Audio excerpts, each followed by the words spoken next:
you everyone for being here today. We are so excited to have a conversation today about high-performing teams. So as you saw in the invite, we're going to talk today about strategies of high-performing teams. And this is all sort of wrapped around a recent report that Aquent put out all about high-performing teams. We did a study and got responses from 5,431. That's a real number. Folks from around the world, North America, UK, also Europe and Asia Pacific. We have lots of respondents from there. 50% of them are leaders. 50% of them are individual contributors, so a broad range of our audience giving feedback on what makes a high-performing team. In our report, we published 8 behaviors of high-performing teams from our research and also 6 actions that leaders can take to improve the performance of their team. Now, you're here not to talk specifically about the report, and we also we don't have a lot of time. We couldn't even do that if we wanted to, but what we are excited to share today is we have an expert to laughter.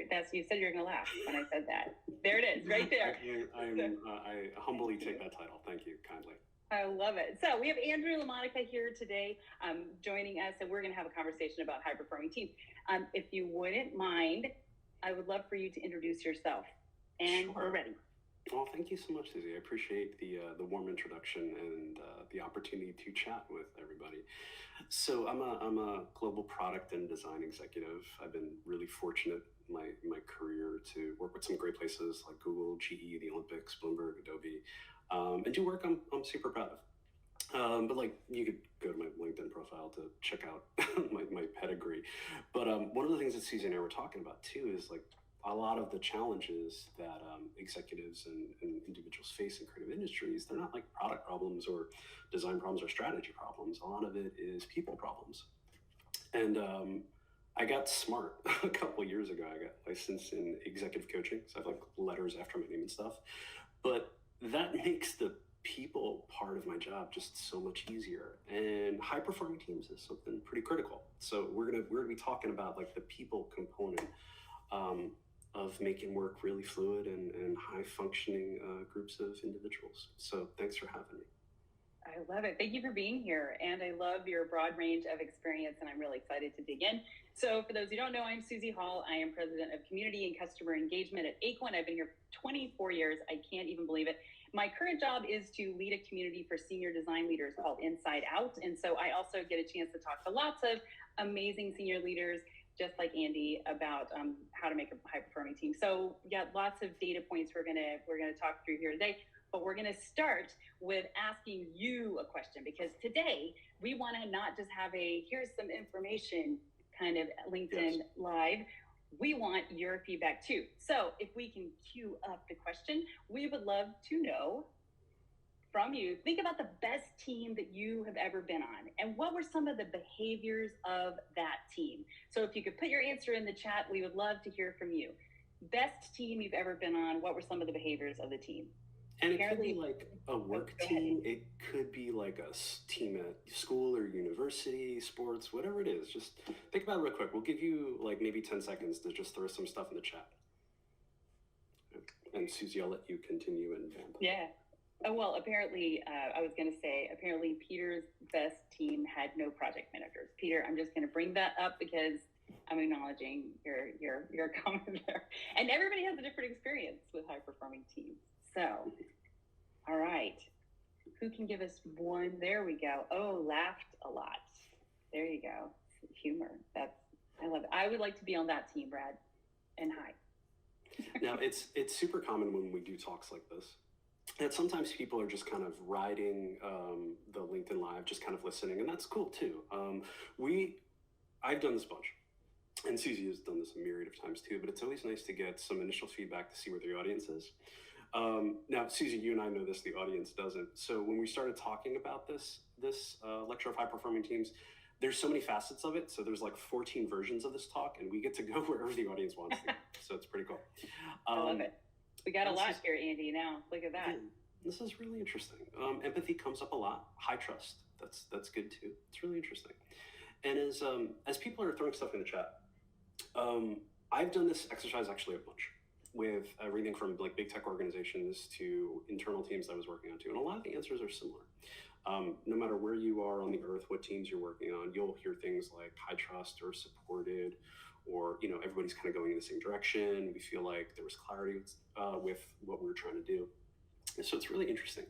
Now, there's been tons of research on this, whether it's like leadership management or high performance of athletes. There's just tons of studies over the past few decades. And companies, like the smart ones, have actually codified what it means to be high performing, like your Apples, your Amazons, and your Googles. And they talk a lot internally about what, not just like what it takes to be a high performing team, but like what it takes to be a high performing team here. So when I joined GE, they were a Fortune 10, and I was on the CMO's team, and I actually had to go to their training about the 21 behaviors of how this culture works. I think Apple University in the 2000s had 32 behaviors. Amazon has their published 14, I think now it's 16, their leadership principles. But through all the decades in research, it comes down to 7 core behaviors that are consistent, which is pretty much table stakes for any high performing team. And for those of you who are the note-taking type in the audience, I'm going to do a little bit of that. We're going to throw up a slide in a little bit too that'll list these things. But the 7 capabilities are trust, respect, constructive interactions, optimism, camaraderie, communication, and diversity of thought.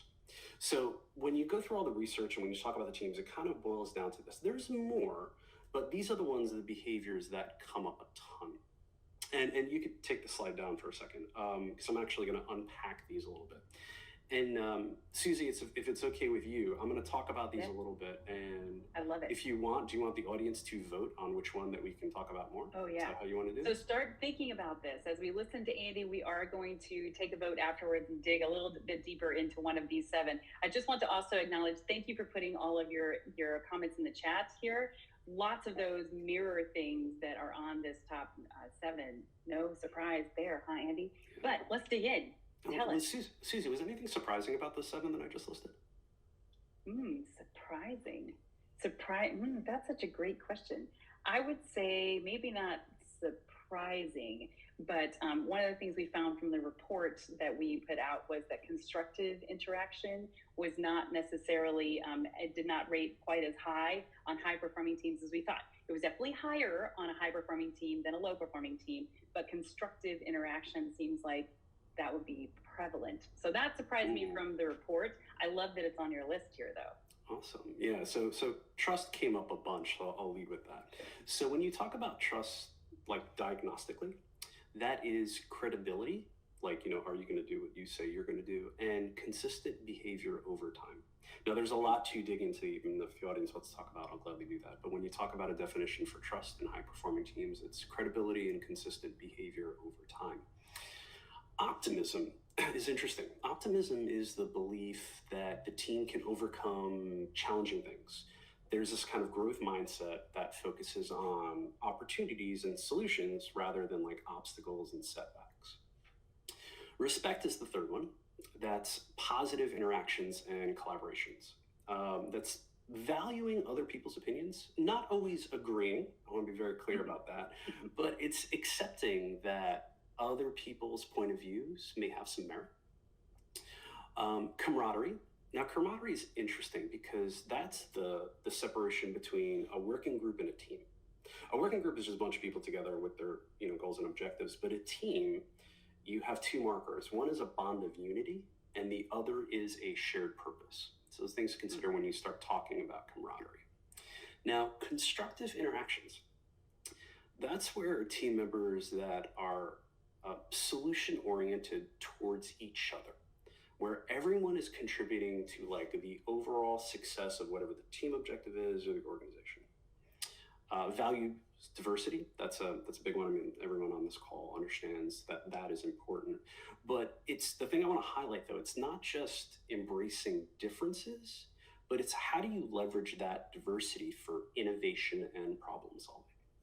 And the last one, communication. That's being open and transparent, all of the obvious things, but it's also, this is the thing that gets dropped a bit. It's when the people are committed to an effective exchange of information. Like that's when you start talking about silo bustings and people who kind of keep information to themselves. So there you have all seven. If you want to throw the slide up real quick, that's great. But if not, no worries. So we have the 7 things, and Susie, I'll leave that to you for how you want the audience to vote. We're going to dig into one of these. So what we would love for you to do, you can pop the slide back up for that, just so that everybody has a reference point for what the 7 are. Thank you, Andy, for going through those. But we would love for you to throw into the chat your vote for one you'd like to hear a little bit more about. So I already see from what we mentioned earlier, we have trust and constructive interaction. Thank you, Maggie, and LinkedIn user. That's my favorite. LinkedIn user. So I know, right? So we would love to know what you think. Yeah, we'll give you like 10 seconds to vote, and then we'll kind of go through there. 8, 7, 6, 5, 4. All right, so Susie, you tell me what I'm going to talk about next. All right, they're coming. So here's what happens. You know how this, constructive interaction, optimism. Oh, wow. Okay. Oh, LinkedIn user says value and respect. This is going to be complicated for you, Andy. So far, constructive interaction is winning. So, but it's a close race. Let's count down. 3, 2, 1. All right. Okay, we're doing constructive interaction by communication. Andy, all I know is everybody likes your list. Okay. So yes, I'd say we're going with constructive interaction, sort of tied with communication right now. All right, so we'll do constructive interaction, and I'll be candid. Like, I'm super accessible online. I'm sure we can post more comments on the LinkedIn Live afterwards, or we can come back and do more of these. But all right, cool. Let's talk about constructive interactions. So that's where the team members are solution oriented towards each other. Everyone's kind of contributing to the overall success of the work. So here's something that comes up. I mean, I've worked in a lot of big enterprises. I also, in my private practice of coaching, I work with a lot of leaders. And the constructive interaction actually comes up quite a bit, where people talk about their difficult colleagues or challenges to work with. So here's how I'm going to open this conversation. Nobody gets up in the morning and they look in the mirror and they say, you know what? I'm going to make Susie's life difficult. People don't do that. They don't. I don't know. My children might be doing that. Other than that. I have 3, so jump into my hell of the waters. But it's always something just to check yourself when you're having challenges with constructive interaction, or you kind of feel that going on. Just be like, all right, this person is not intentionally making my life difficult, though that does happen. Most cases, let's say, 9 out of 10, it's not. But what I will say, though, is that it's common for people to act in their own self-interest. And the second point is people make the best decisions with the information that they have. So for those of you taking notes, those are just really good, we'll call them cognitive behavioral framings. Just things to think about when you're trying to figure out constructive interactions, that people act in their self-interest, which is common, and they make the best information they make best decisions with the information they have. So some things to consider with constructive interactions. Questions are disarming. So in order to sidestep challenging communications and have positive aspects of this, always lead with questions. It's just like, well, help me understand this, or what do you give me more? Can you give me more information about this? Like, when you lead things with like, well, why did you do that? Why is super judgy. So try to avoid that. But when you start with questions, it's very disarming. One of the things I learned with my work with Google is they ask a ton of clarifying questions. Just before we even get into the meat of what we're talking about, there's usually 5 to 7 clarifying questions, which is great because it helps with constructive interactions. People get more context and they understand things better. Yeah. Before, we're going to go into more about this too, but like, one of the things I do want to talk about is that this comes up in the research a lot, is that it's common for this to get weaponized, especially against women and people of color. So when you try to have constructive interactions, it's something that happens a lot. It's really crappy, but it's something to be aware of. So if you find yourself in that situation, there's 3 questions that it's always helpful to ask yourself. is the person that I'm having this interaction with, do they have my best interest? Do they have the life I want? And are they emotionally healthy? If you can't answer yes to any of those questions, you just take it with a grain of salt and just kind of move on. Yeah. And the last thing, I'm sure I'm gonna get this question in the comments or afterwards. I usually do. So what do you do when you have like two individuals on your team and the interactions are just problematic? Here's a sneaky thing to do, but it has a high success rate, is you take those two individuals and you give them a problem to solve.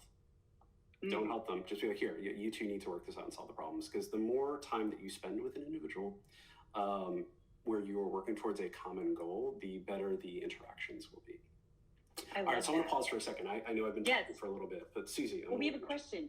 Bobby Hughes posted, constructive interaction, does that equal collaboration? They are byproducts. So when you talk about them diagnostically, the constructive interactions are the guardrails or the engagement of how you do that. And the collaboration is the actual working together for an output. So if you want like definitions on that, that's where it goes. But really good question, Bobby. Thank you very much. Yeah. Well, there's another question in here from Bruno Silva. Thank you, Bruno, which is this. It's intriguing there's no value directly correlated with deliverables and pace. Any comment on that? So I know we're talking about behaviors. Yes. So we're going to talk about that probably in 7 minutes. So here's the thing about high-performing teams, which I'm going to reiterate before we close too, is that a lot of times when I'm working with teams or I get called in to help an executive organization, they always focus on the output, like the alignments, the goals, the strategies, what are the engagement models, things like that. And let's just call that executional stuff, like how you execute to the deliverables. The other side of that coin is the positivity stuff. It's the behaviors. It's how you do that. If you're going to have a high-performing or high-functioning team, you need to do both things.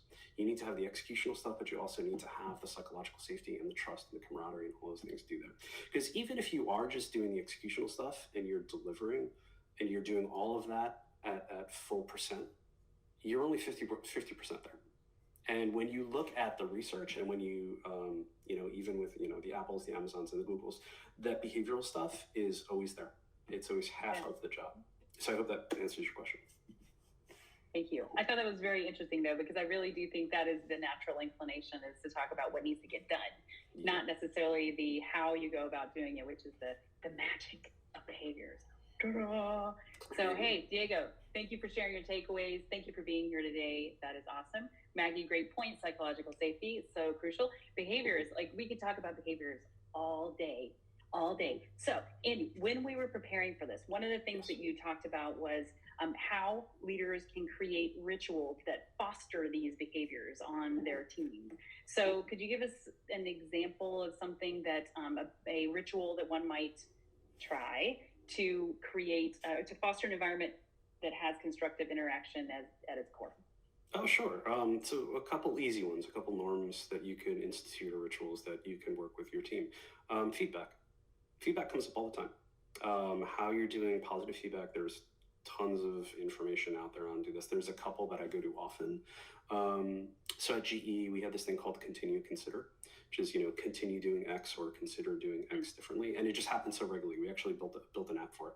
And it was just something that regularly happened. So if you're having these constant flows of dialogue, it makes the interactions a lot better. Something that is used in a lot of the big tech companies is I wish, what if? Hey, I liked that this happened. I wish X would be better. Or what if this would happen next time? The use of yes and, like when someone's talking, be like, okay, instead of saying no, which is always something that's a stopper for constructive interactions, be like, okay, yes, and how about this? Something else super common in product orgs is retrospectives after something where it's just like, hey, let's have a quick talk about things, see how it goes. Classes or engagement models on conflict resolution. Really smart companies actually have a model of how conflict gets resolved in the organization. I'm a big fan of collaborative documentation, like a shared Google Doc, where just everybody has access to. So it adds for transparency. So those are a lot of things which are like you could institute today. Was there something specific that you wanted to, like a challenge that you could think of that we could create a norm for real quick? No, I really do. I love, so I'm watching the time, as you know, but I love the continue consider because I mean, just simple things. And yes, and hello, that's improv. So I'm a huge fan of improv. Can you just put your class, you put your whole team through an improv class and solve everything? Yeah, that's it. Yeah, all it is just one little class. I'm kidding. I will not attribute that comment to you, but that's a fascinating way to do it. So, in interest of time, I do think I'd love for us to move on to we've talked about behaviors. Yes. Now we're going to talk about another component of high performing teams and dig into that a little bit. So if we can load the question here, our next question, nope. Can we, our next question in the lower third is thinking about those best teams. What were the actions that helped them achieve greatness? So this is where we're going to get to what do you do? How do you do it? What do you do? So if you can, throw those into the chat here, please, that would be great. So what were the actions that helped them achieve greatness? And Andy, I like it when you take this next little part and go, for example, because, last time you said it could be school or work. So any additional guidance? For example, school or work or university or sports. That's all good. That's cool. Now they could be loading those in. So if you want to, I can kind of just jump to a couple of these things, if that's all right. Yeah, that would be great. Let's do it. Awesome. So we talked about the 7 things that were behavioral. Now it's nice that there's another 7 like technical skills or executional skills of high performing teams. So the big one is alignment, where everyone on the team is working towards a common outcome or shared purpose. Alignment documentation is really good for this, and just even all hands where people are talking about how we're all going in the same direction together. The second thing is goals and strategies. Everyone has the same goal and understands how they are achieving it together. Decision making, strategic clarity on what you decide to do, and also specifically what you're going to say no to. Resources. The people, time, and the capital are allocated strategically to support key initiatives. And team leadership. So where we talk about the psychological safety and sustained excellence of what you are doing as a team. Proactive, which is, getting ahead of problems. And this is something that is a noticeable gap with middle managers. So it's something to be aware of. And the last one is accountability, where people take ownership for the good and for the bad. And fun fact, whenever I talk about accountability, most people picture a boss, a leader, a colleague who didn't take accountability for action. So that if you're going through that in the audience, that's totally normal. But these 7 things are the other markers for the executional stuff of a high-performing team. All right. Susie, how are we doing on time? Yeah, we're right on time, actually. Okay. So yeah, we have a couple of extra minutes. So before we dig in to these, we do have a couple of questions here in the comments. I do want to make sure we jump into those. I'm not sure exactly how to tie this in, but you know what? I know you can do it. So Marty loaded had a question. Here we go. What's the best way to address difficult feedback when you're a leader and someone on your team has a strong ego but is not performing as strongly as they think they are? I think this might go back to our constructive interaction. Sure, a little bit. Can you repeat the question to me just to make sure that I understand it? What's the best way to address difficult feedback when you're a leader and someone on your team has a strong ego but is not performing as strongly as they think they are? Okay. The ego is a really interesting thing to deliver. The first thing I try to understand is the person change ready, which means are they coachable? Like, are they able to take feedback? Because if they're not, it's not a good use of time, and that's when you need to have stronger conversations with the individual.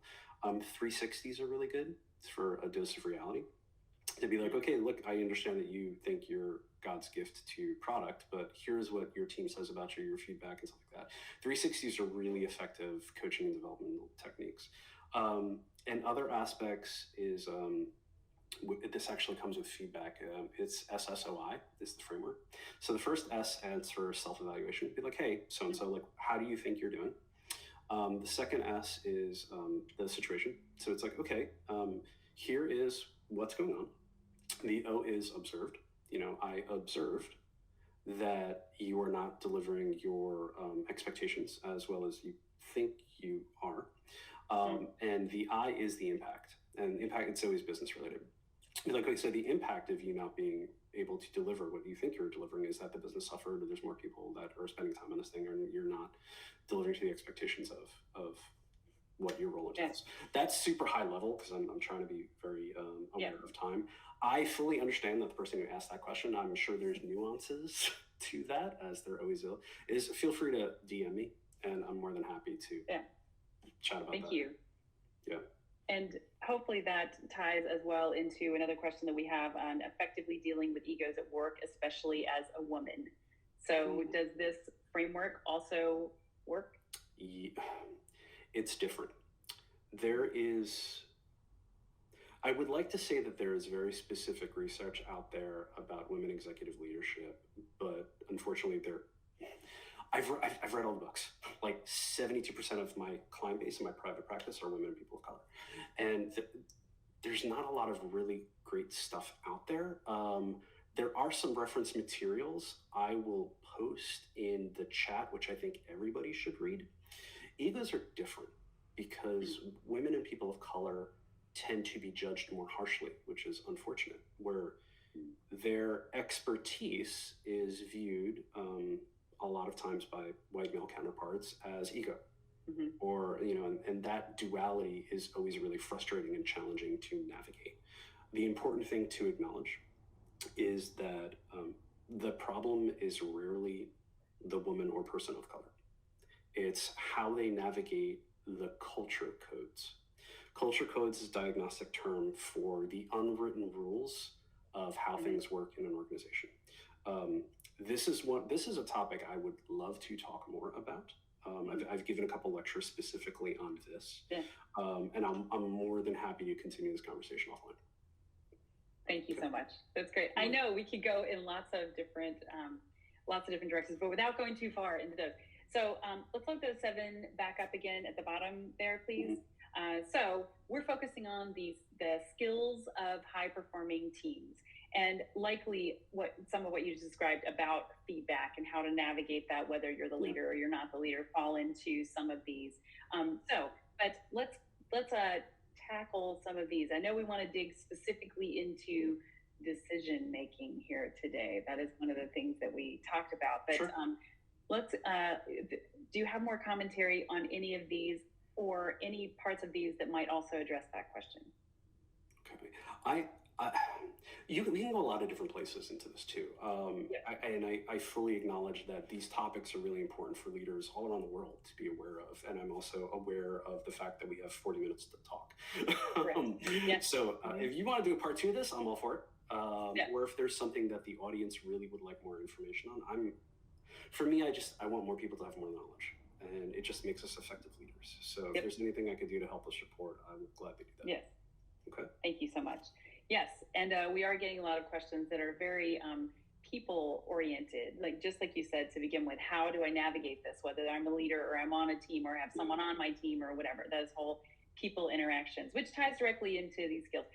A common challenge, though, is decision-making, which is seems like an important way to keep people moving forward, keeping them moving in the right direction. There's a lot of ego, obviously, in who gets to make decisions, how they are made, all that fun stuff. I'd love to dig into decision making here today. Through the lens of a high-performing team, how does that happen, decision making? No, it's a really good question. I was giving a talk in London like 2 weeks ago specifically on this. So decision making, it boils down to how you're prioritizing stuff. This is actually the most effective tool. And again, it was just for those of you taking notes, we're going to throw up some slides in a second to talk about this. But prioritization frameworks are great for decision making because they're both a compass and a shield. The compass is really good.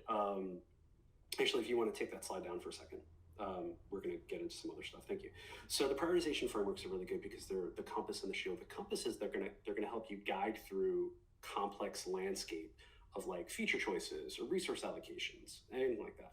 It's a good shield because it protects against the nonsense that we have to deal with as leaders. Like it protects you against the politics, the stakeholder misalignment, and the scope creep. Now, a lot of organizations struggle with this. They do.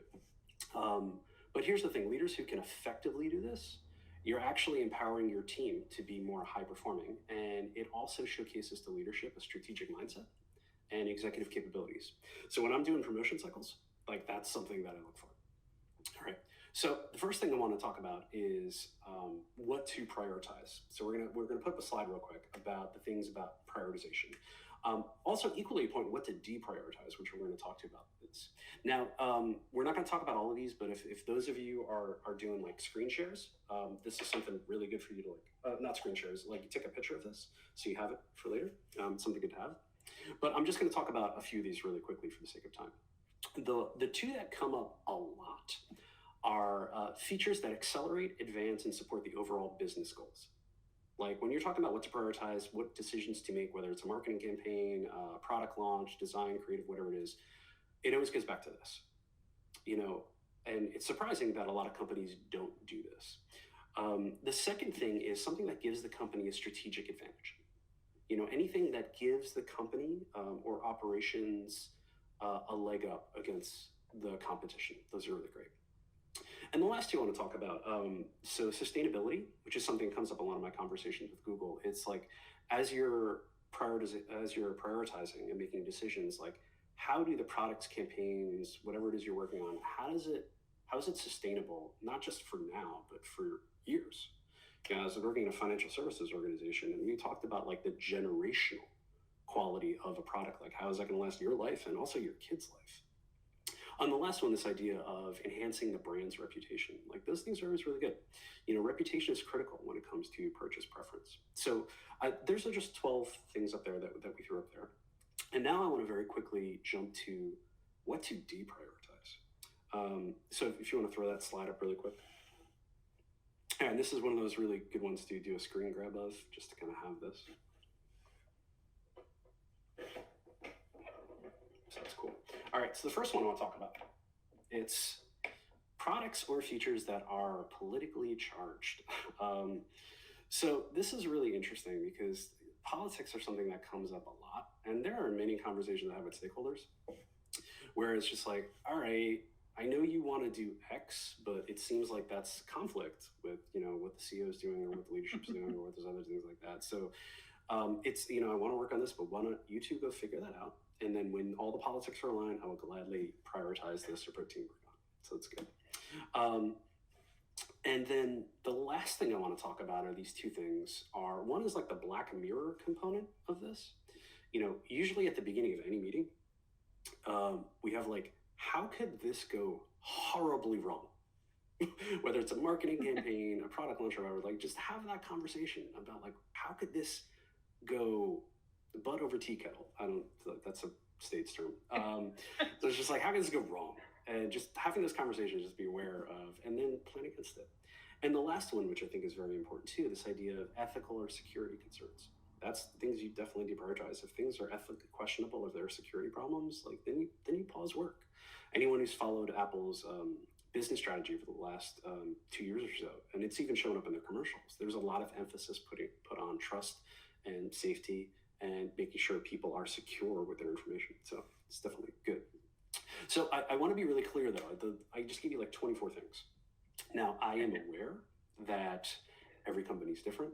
Every company looks at prioritization, different decision making. So, but these are the things that actually come up a lot. So, season to taste, think of it like a recipe. What are the things that will work? What are the things that won't work within your organization? But I do want to leave you with something that's been very helpful for me. Like there's a group of 5 that actually I've had a pretty high success rate. And if you want to throw that slide up real quick. So the 5 that I use, it's 4 things that I prioritize and 1 things that I use to deprioritize. So anything that accelerates the overall business goals, like that's something we prioritize. Anything that gives the company a strategic advantage, we prioritize that. Something that solves a very specific pain point. I have customers or stakeholders or user groups that come to me and I'm like, okay, what's the customer problem you're solving? And that's something, if they don't have an answer to that usually gives you an idea that it's not a priority. And probably like one of the more important ones here is anything that enhances the usability, accessibility, inclusivity, or equity. Like that will just make any work you're doing better. And the thing that I deprioritize is the politics. When that comes up, we navigate around those conversations and we try to avoid it. So those are 5 things that are super helpful. I love it. Feel free to use that. I'm going to take a break. I'm going to have a sip of my drink. And Susie, No. talked for a bit. So was this helpful? That was not Did I on, make that it was more not on confusing? schedule. Okay. That was not on schedule. That's the sip. We got to write those down. Fantastic. So no, I will leave that to comments to how helpful this is for folks. But for me, I have learned a lot, both practical, actionable things that you can do and broad concepts to consider. We do have a question now that you've had your sip. Sure. Bruno has a question for us. How do you set accountability in place in a way that still fosters risk-taking and growth for individuals' career and the company itself? So you mentioned accountability being important, and of course it is. So how do you set it in place so that it doesn't squash risk and growth? Awesome. Fantastic question, Bruno. Thank you very much, sir. Okay, here are things that come up, and I'm going to do this very quickly. The first thing is psychological safety, having trust in place. Making sure that people feel safe to take experiments.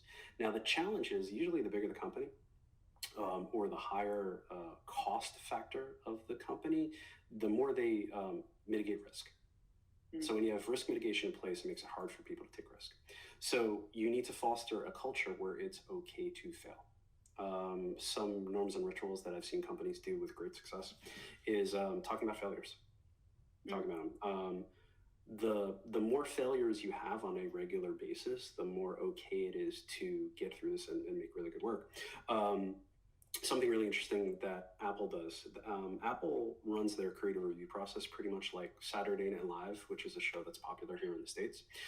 So they start their Monday meetings where everyone's talking about what they're doing, and then everybody goes to work. Tuesday they have a review of the work.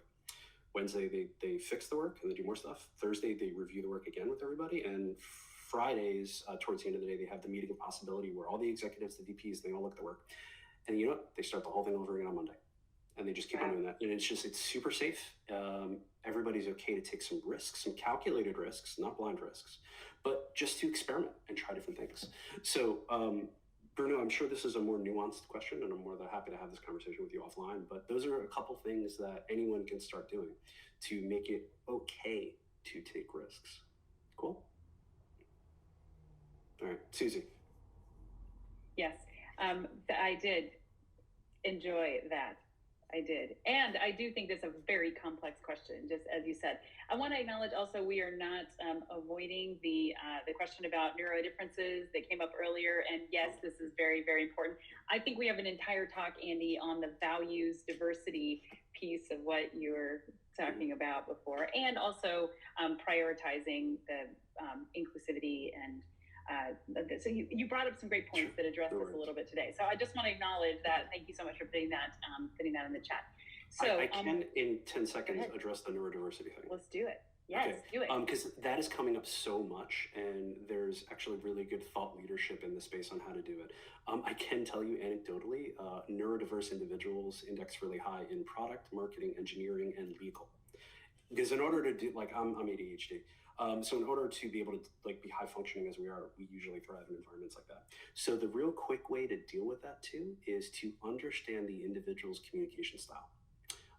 Some people are good with emails, some people are good one-on-ones, some people are good at Slack, some people are good at text messaging. Whatever the communication style is, identify that first. There's usually 3 channels that are helpful with neurodiverse individuals. It's auditory, like verbal stuff. Visual, showing them pictures on how to do things, or kinesthetic, like we're helping them work through this, like with their hands, being like, here's how we're going to do this, or side by side. So high level, understand the communication style, and deliver in one of those 3 channels. If you find out the right one for that particular individual, because neurodiversity is a complex thing, super helpful. I will also state too, because I have to, I am not a therapist. I don't play one on the internet. It's just this, there is cognitive behavioral approaches to this, which are really good. So end of thought. Susie, all yours. Wonderful. You really did it. I don't know if that was 10 seconds or not, because I was taking notes. I'm learning lots from you today, so that was really good. But I love it. I feel like there should be a mic drop for that. Like, hey, question, answer, boom, did it. Yeah. Fantastic. Right on. Yay. So we've covered a lot of things here today. So we talked about the behaviors of high-performing teams. We talked about the skills of a high-performing team. And I'm curious, Andy, how might one put all this together? What would that look like? So A we lot. talked about 7 behaviors and we talked about 7 technical aspects of this. To do all of them is hard. Like to have a fully like high functioning, high performing team takes a lot of work, a lot of dedication. How you're going to put this together is you got to work on all of them. Don't work on all of them at once. Maybe a good next step, if you're a leader on this call, is to talk to your team about it. Be like, here's the research. Is there one here that has a lot of energy behind it? There's one that resonates with us, like constructive interactions resonated with everybody in this audience right now. So talk to your team about it. And then figure out the ones you want to work on. It's really easy to create norms and rituals on how to do this when it's co-created, working with your team. Or talk to your manager about it, talk to your leadership about it. Like, here are some things that will make us more effective as a user. Actually, don't use effective. We will have more impact as a team when we start addressing these things. And there's tons of research out there that proves this to be fact. So I would start there. But you got to do both of them. You got to do the behavior stuff, and you have to do the executional stuff.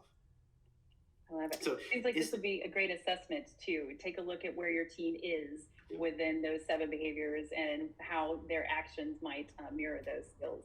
So I was just brought in by a lifestyle footwear brand to do this exact thing. And usually within that session, they targeted the thing that they want to work on. And we spent 2 hours trying to develop norms and rituals for it. And they co-created it. It's all like, this is what works in your organization. And it works.